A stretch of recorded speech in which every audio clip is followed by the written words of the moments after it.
From the LifeWord Studios, this is Life Perspectives with Michael Goring.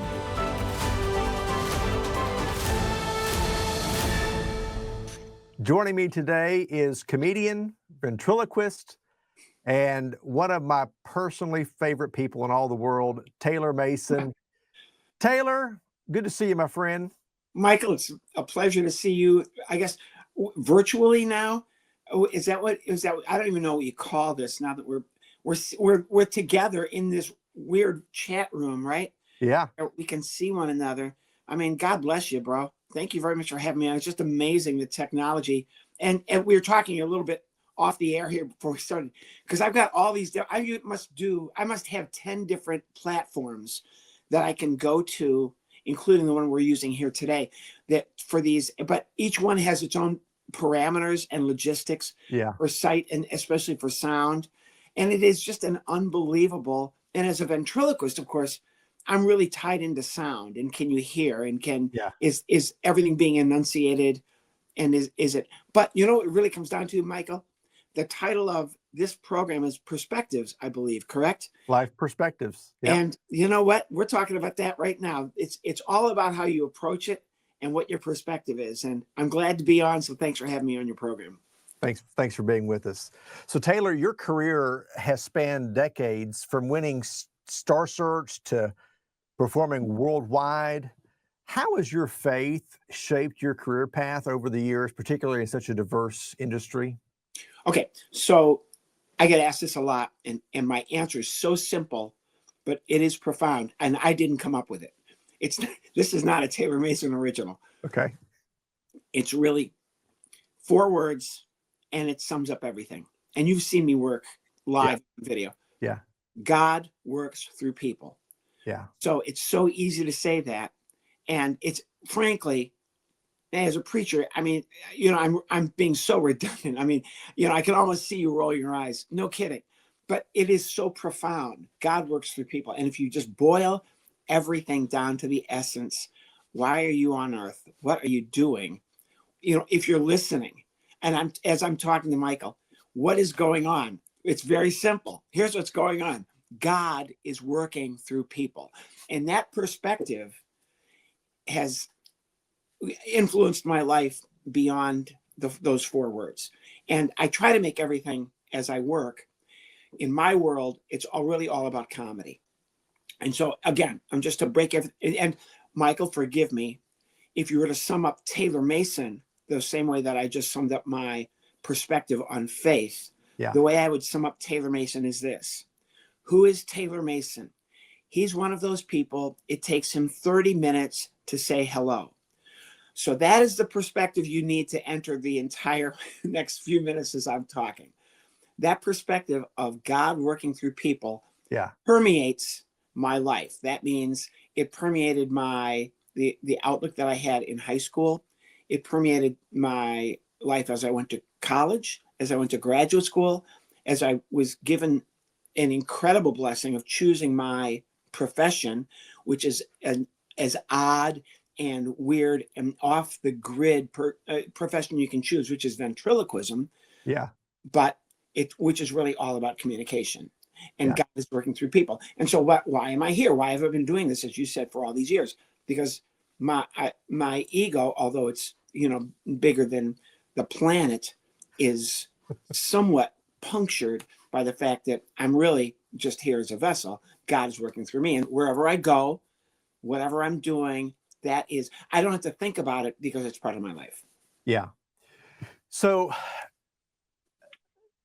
I first heard about you through our friend Bill Gaither, and I've heard you share this story before, but for those maybe tuning in tonight they've never heard of Taylor Mason, they don't know anything about you. Kind of a pivotal moment in your career, and at least in terms of from the Christian perspective of your career, was a chance encounter with Bill Gaither. Would you share that story, how that all came about, and what God did in that interaction with Bill Gaither? So to start, Bill Gaither's maybe the best boss I've ever had. I toured with the Gaither Homecoming artists, who are just these incredible musicians and ministers of the Lord. And boy, do they know their Bible. If you're going to go on that tour, I'm just I'm just telling you, just, at least peruse the Bible, Yeah. Old Testament, New Testament, just do that. I'm just telling you so that you are in the ballpark. Best boss I ever had. And so here's the only reason I met Bill is because there was a minister down in Florida named Mike Williams, and I was working at a comedy club in Birmingham, Alabama called the Star Dome, which I worked just recently. I just played there recently, and it's just a spectacular room right downtown, actually Hoover, Alabama. We're just outside of the city of Birmingham. It's like 500 seats, and it's state of the art. Yeah. Mike Williams, a preacher, came. And at the time, this will date me, I was selling VHS videotapes. And Mike bought one of the videotapes of me and sent it because it was the first time he had ever been in a comedy club. And this was in the early 90s. I'm sorry, late 90s. Yeah. He had never been in a comedy club where there was no vulgarity. It was just me for an hour and a half. And my act is basically, what's the difference between Captain Crunch and Frankenberry? My act is mom, dad, the kids. Yeah. Yeah.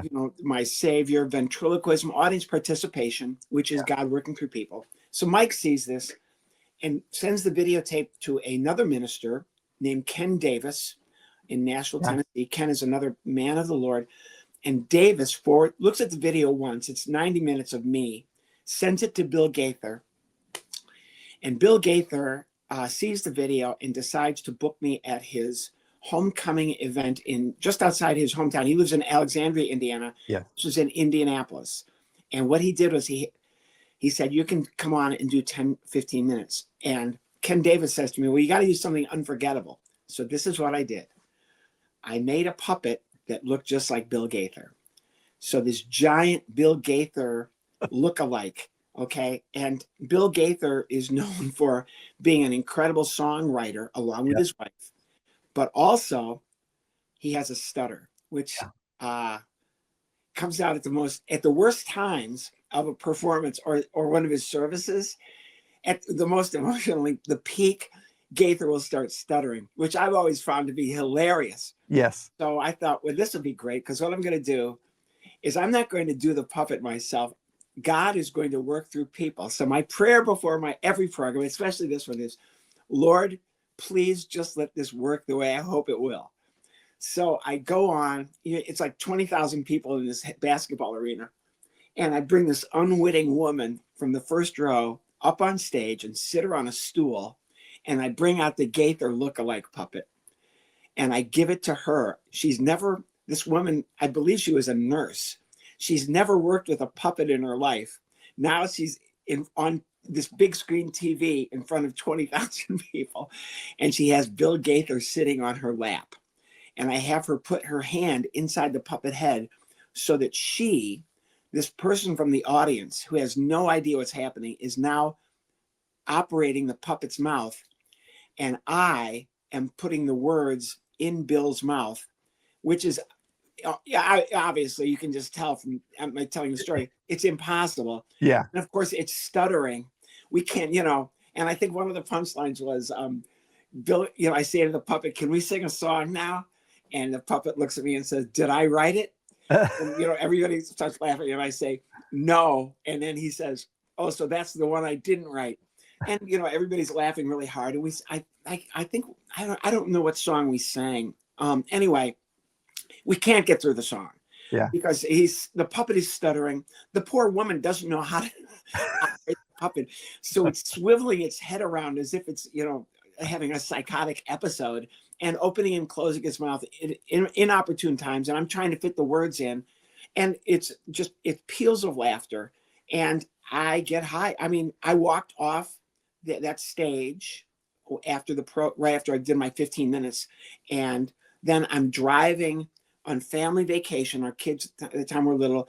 My wife has booked us in Vermont at Smuggler's Notch, family vacation, play tennis, go kayaking. Yeah. This is in the old days of the cell phones with the antenna. You know, the phone rings in Sure. the car, and it's Bill Gaither's office, and they offered me the tour. And right there, as we're driving, you know, kids are singing in the back seat. My wife is telling me to get off this exit. And I said on the phone, yes, I'll do it. And I signed up and I did 3 years with Bill. That's incredible. Carnegie Hall, the Sydney Opera House, incredible Brother, venues, and yes. that really introduced you to a whole new audience, and doing churches and Okay, so let's talk about that, Mike. yeah. Okay, so I went to a Presbyterian church with Reverend Burton. This was a long time ago. I'm an old man. This is back when there was kind of and this might even be before your time, bro. There was kind of a hippie Jesus movement. Sure. Okay. And Reverend Burton at the Presbyterian Church in Clarendon Hills was pretty much like a poster boy for, you know, I mean, he would wear sandals and it was great. And he had this old 1938 Packard convertible that he kept in immaculate shape. And when he would drive to the Bible camp, he would pack like 8 of us illegally. and he's blasting, you know, Christians, you know, songs on the radio. And he was a great guy. So, all right, I love telling the story. I'm about 11 or 12. I'm in the bathroom at the Presbyterian Church in the basement. Reverend Burton and my father come into the bathroom. They don't know I'm there. And Reverend Burton, this is right after Vacation Bible Camp. And I'm like 7th grade, going to 7th grade. And I hear Reverend Burton talk to my father. And the Reverend says to my dad, my father, Bill Mason, Bill, Taylor is a handful. And I hear my dad say, I know he is. He's a handful, but he's got a good heart. And Reverend Burton says to my father, Bill, we were talking about the Bible at Vacation Bible Camp. And I'm telling you that heart to heart, as a friend and as a minister, don't have Taylor read Ecclesiastes right now. So what do I do? I wait till those two leave. I'm sweating. I'm so excited. You know, I rush out of the bathroom. I run upstairs into the sanctuary, go right, you know, behind the pews. There are Bibles in the pews. I grab a Bible, sit down. You know, I can hear my father. Where's Taylor? Taylor. And, you know, I'm flipping through the pages. Ecclesiastes. So that like opened because at the time I was being picked on by these 3. I was, you know, working as a ventriloquist in your 7th grade was just, oh man, Pastor, it was not a good time. I was being made fun of, and you know, So I'll tell this story, okay? Because so these 3 guys, I won't name them, Dean, Greg, and Keith. They're not going to see this. Yeah, right. Oh, believe me. So they're at the bus stop in Clarendon Hills, going to 7th grade, and I have been working. I'm a closet ventriloquist until now. I'm going to break out. I've read Ecclesiastes. Nothing matters. Go for it. You know, all is lost anyway. So why not just give everything, find something, you know, and go for it. So I've taken that to heart, bro. So I've got a ventriloquist puppet in a nylon bag. And first day of school, 7th grade, I get to the bus stop. There's Greg and Dean and Keith. What's in the bag? And I say, I'm going to be a ventriloquist, and I've got my act in the bag, and I'm going to do it in homeroom. They say, no, you're not. You're doing it on the bus for all of us. Okay, I say, yeah, I'm an idiot. Yeah. So back by the emergency exit, they have me pull my puppet named Ted out, and oh my gosh. And my first joke, Pastor, was I say to the puppet, you know what? Because the puppet is saying mean things to me, and I say to it, if you were my kid, I'd give you poison. And the puppet says back to me, if I were your kid, I'd take it. That was one of my first jokes. And I'm being heckled by my friends and Keith. Okay, now listen to this, man. This is so great. So I'm miserable now. I go to the bus stop every day. It's just miserable. And my dad doesn't know what to do because I'm miserable. And he calls Reverend Burton. And Reverend Burton, Pastor, who's going to help this fat little kid? And Reverend Burton says, call the football coach and have him talk to Taylor, you know, about sticking up for himself. So the football coach, Gene Strode, comes to our house, and I'm just a big baby, spoiled. You know, my parents are just lovely. And so they come in, I'm miserable. And Coach Strode comes in, what's your problem? I'm being picked on. And he says, well, you know what? I was in 8th grade now. He says, what at the end of this summer in August, why don't you come out for football? I say, I would never go out for football. I would never hit anybody, I say. And Coach Strode says, you'll be wearing a helmet and pads. The coaches will help you. It's not really like it's not really like hitting people. You're just being aggressive. Really? Yeah. So I'm a freshman, practice. I've never played. I'm not an athlete at all, Pastor. I'm not. I mean, my father knew nothing about football. This is great. Keith, remember Keith from the bus stop? He's on the sophomore team. They've got the freshmen scrimmaging the sophomores. I'm playing guard. And there's Keith playing defensive end. And he no longer looks like a bully to me. He's wearing these ill-fitting pads. He's a sophomore. He's kind of tall, but the cleats don't fit right. The thigh pads are too low. The shoulder pads, the helmet. He no longer looks like a bully from the bus stop. Bruh, he looked like a target. So I can't wait, to level this kid. And I mean, I've never done anything like this in my life. It's totally a God thing. So we're on some kind of pulling trap play, if you know football, and I'm playing guard. And my assignment is to block Keith. I don't block him. It's like a magnet being attracted to a big piece of steel. I just drill him, boom. And he goes down. And I remember going, it didn't feel like I did anything. He went down. It was like a pillow, poof, he goes down and I get up and nobody's like patting me on the back. It was just like, the play happened. I knocked this kid down. Keith walks off and quits, just walks off the field and quits. And for the rest of my sophomore year at Hinsdale Central, Keith, Dean, and Greg, every time they saw me in the hallway, they would just, as a group, turn like of a hive mind. They would just turn and walk away. And it was like, I mean, I prayed. I can't say, please let those guys not pick on me anymore. That was basically my prayer. I don't want to be picked on. I'd be crying.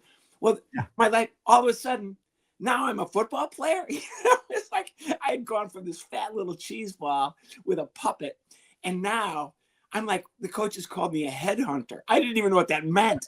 I'm a headhunter? I don't know. All I know is Keith was picking on me, and the coach said I could block him, and I laid him out, and everything changed. And I ended up playing college football. It's at the University of Illinois, which is incredible. Yeah, that's incredible. So I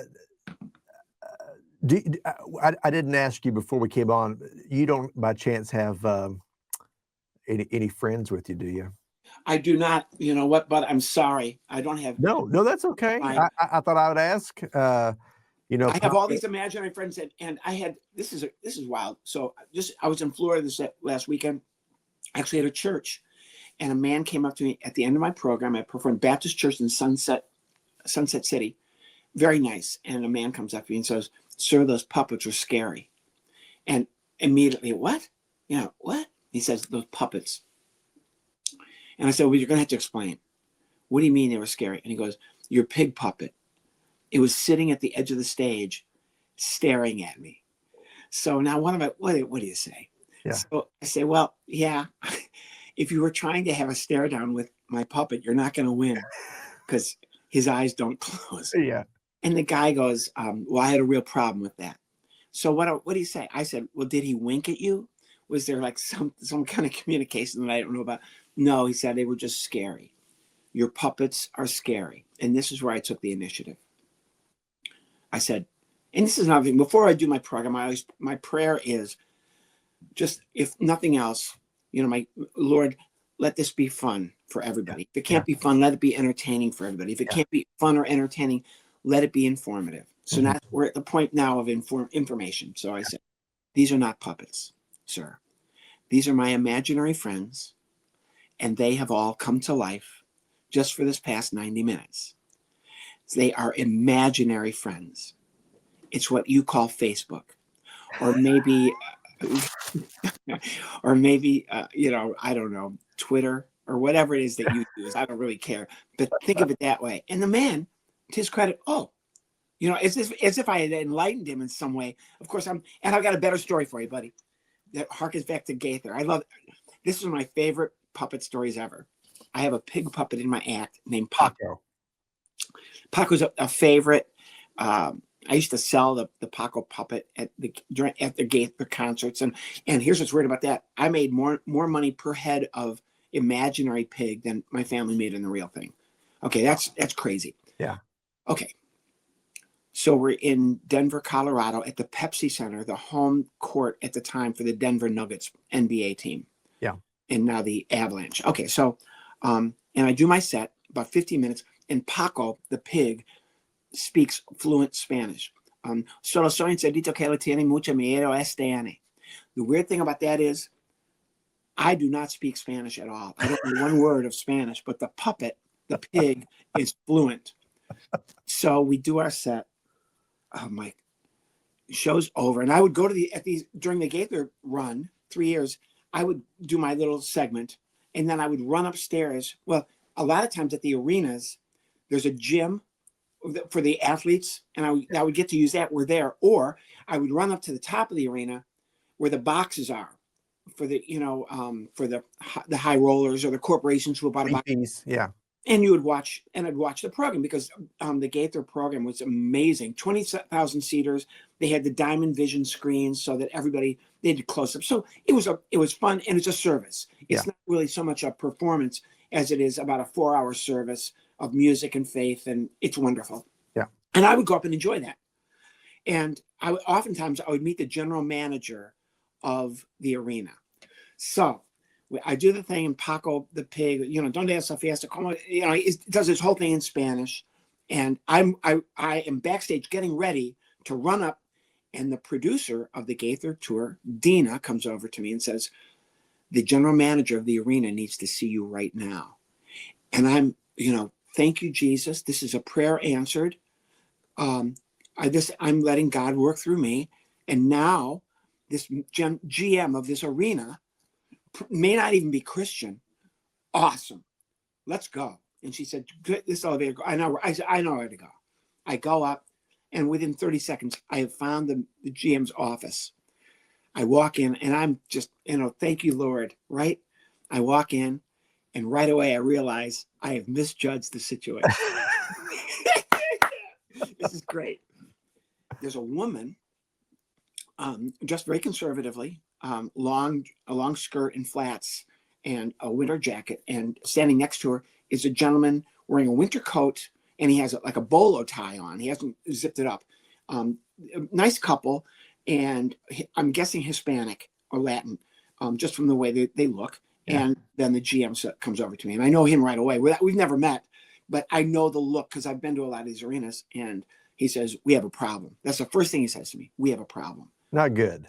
And I'm, oh Lord. So, I'm thinking I'll just say a quick prayer and I'll get through this. And no time for that. He says, "This lady heard you say something that was really awful."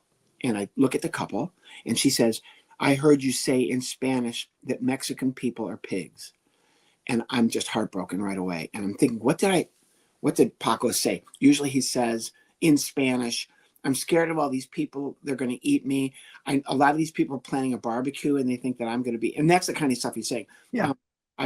My father was the football in the Denver Broncos game, and they dropped him and stuff like that, all in Spanish. Yeah. Yeah. And I'm racking my brain. When did I say Spanish people were pigs? And I don't know what to do. And it's silent. Ben Spear, one of the singers with legendary vocalist for the Spear family. Oh, they're going to love this. He walks in unannounced, bursts into the room. He's diminutive, right? He's not a big man at all. Yeah. 5'6". Yeah. He walks in. "What's the problem here?" And it's a prayer answer, man. God works through people. So I explain, I try to explain, and the general manager says, no, this is what happened. This lady heard the pig say all Mexican people are pigs, and we need an apology. And right away I say, I'm so sorry. Ben says, "I don't think you understand what's going on here." Silence in the room. Ben says, looking right at the lady, he goes, "Look, you've misjudged this entire process. The pig speaks Spanish, but he's not Spanish. He's not Mexican. The pig is Chinese. The pig is the smartest thing on the entire tour.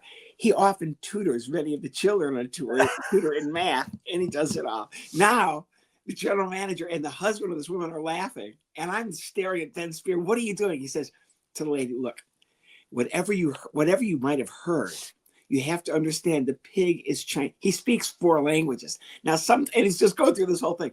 Sometimes he'll mix up languages. So whatever you might have heard, I guarantee you the pig would never say that Mexican people are pigs. That's not who he is. That's not it's if I'm not there. You know, and so now he's holding the pig in front of a lady. You know, he's like, this pig has never been mean to anyone in his entire life. And he turns the pig to look at him, and Spear's holding it. Did you say that Mexican people are pigs? And he has the pig shake his head no. And he says, look, this is going to come down to he said, she said. And he goes, I'm going to side with the pig. So listen. So I'm sorry. So the man, the husband of this woman, he's now laughing, and he pats me, Michael, he pats me on the back. And then he walks out. And then Ben Spear goes with him. And the 2 of them are now outside the office. They're talking. And now it's me, the general manager, and the woman. And she is staring daggers at her husband, who's now outside. And she's like motioning him to come back in. And he waves to her and starts walking down the hallway at this arena. I mean, if you've ever been to one of these big arenas, those hallways, and he's like disappearing down the hall. So now she doesn't know what to do. So she storms out, opens the door, storms out after him. Spear looks at me and winks, looks at his watch. Oh, like, oh no, I'm on. And I see him sprint down the steps. And he had to be in his 60s. Yeah. He's sprinting down the steps from the top level of the Pepsi Arena in Denver so that he could make, because you don't want to be, you don't want to be late. Well, yeah, Bill Yeah. will never get mad, but there will be other, he'll make fun of you in front of 20. Yeah. Spear. And the general manager looks at me now and goes, nice to meet you, great job. Shakes my hand, done. So Spear, literally, like I said a few minutes ago, God works through people. God works through people. Amen, brother. That's incredible. So looking back on what you do, your role, what do you think your career looks like as it evolves over the next 5 to 10 years? How does your faith continue to shape the direction that you're going to take in performances and projects? Okay, every program, and it doesn't matter where I work, and this goes for in a church, corporate gigs. I'm trying to think how I can capture that. We had big family dinner here at the holidays. I love Christmas. My wife's got family from all over the world. My wife's Brazilian. So we're having probably 10 people here Thanksgiving dinner. And my wife says to me, this was her cousin Carol, her husband Fernando, their daughter Natalie. He's from Peru. My wife is Brazilian. And my wife says, you know, their background is different than mine. And she said, don't you ruin Thanksgiving dinner. There's like 10 people there. Don't you ruin it with one of your jokes. So first thing I do in front of 10 people Thanksgiving dinner, I bring up politics. Now you're saying, why would you do that? I'll tell you why. It meant there were 5 people I didn't have to buy Christmas gifts for this year. Okay, now, all right. So now that did not really happen. Why would I do that to you? And here's why. My job, the way I see it is, it's a never-ending process of finding something fun, funny, and humorous. It's not going to hurt anybody. That is not. I may have mentioned the word politics, but I don't take a side. I don't want you to feel bad about what your life is about, what your faith is. I don't want you to feel bad about who you are. What am I doing? God is working through people. And if you see my show, to really nail the answer to your question, Pastor, the last, say, 10 to 15 minutes of my program is similar to the story I told about the woman with Bill Gaither puppet. I bring audience members unwittingly on stage. Now, they have not worked in comedy or with puppets, 99% of them, in any way in their life. Now, in front of a comedy club or a casino or a corporate gig or a church or a synagogue, wherever the Lord has put me, my job is to bring these people, diverse backgrounds, different ages, walks of life, various, faith. For people who are the Christian faith, I mean, everybody has their own relationship with Jesus Christ, which I don't get into doctrine. My only thing is, and I hate to harp on it, is God works through people. Yeah. Comedy is not easy. And I think it gets harder and harder to just genuinely get laughter. And what I do is I give 3 to 5 people their own puppet. Paco the pig, still speaking Spanish, you know, a penguin, a boy puppet named Romeo, and then a mask that used to be the genie from Aladdin at the automaton out at Disneyland and broke. And I took a plunger from a toilet and built a mask that fits a human being's face. And then I operate this plunger so it looks as if the human has now become a puppet. And I put my voice, whatever voice I want, into this person, usually a man. And so there's 4 or 5 people, each with a puppet, one of them with a mask on their face. And then we sing a song. And I can choose, it could be Jingle Bells, it could be Row, Row, Row, but whatever. Obviously, it never works. I'm putting my voice into everybody's puppet as they make the mouth work, including the gentleman with the mask on his face that makes him into a giant puppet. And I can do anything I want. And so what I'm doing is I'm creating a comedy scene for, you know, for what I think is a long period of time for a comedian. Yes. 10 minutes is well, you know, as a preacher, Lord knows, you know, as a preacher, 10 minutes is you know, that's, I mean, that's an eternity. That's an eternity in our world to keep everybody's attention, be funny, be entertaining, be informative. One of those 3 things, Lord, please, you know what I mean? Every prayer, that's the prayer. Funny, entertaining, informative in my hour and a half, including this last 10 to 15 minutes with these different people on stage who I've never met. Yeah. But I'm going to allow myself, working as a vessel of the Lord, I'm spreading joy, doing what I do, sharing my gift through these people, i.e. God works through people. I know that's just so redundant. How many times can he say it? I don't know. Because I think there are people who go to church who don't really sincerely believe that. Yeah. There are people who don't get that nugget of truth. Why are we here? We're here because God works through people. That is really, and if you don't believe that, and that's okay. I'm not saying, you know, I'm going to beat you over the head if you don't believe it. I'm just going to tell you, to me, that is what I'm supposed to do, what we're supposed to do. And I try to do that in a professional capacity as a ventriloquist. Yeah. Yeah. And you do a great job. And, you know, your clean comedy, it's family oriented. And I just am thankful for your friendship over the last few years.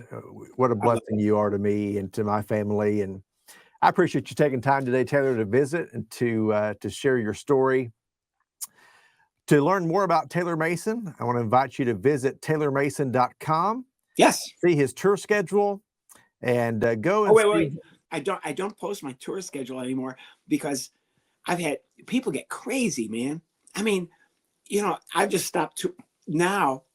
I post one on social media, but on the website, I just stopped because because my audience is very diverse. It's not just people of faith. Yeah. And man, when there's some clashes in the parking lot, I'm not, you know, I prayed on this. Lord said, don't post your schedule. Take that away. So if you want to see a schedule, social media. Yes. Right. Yeah, exactly. All right. But taylormason.com is the website. And I'm Michael Goring. This has been Life Perspectives. Thanks for watching. God bless you. Thanks, buddy.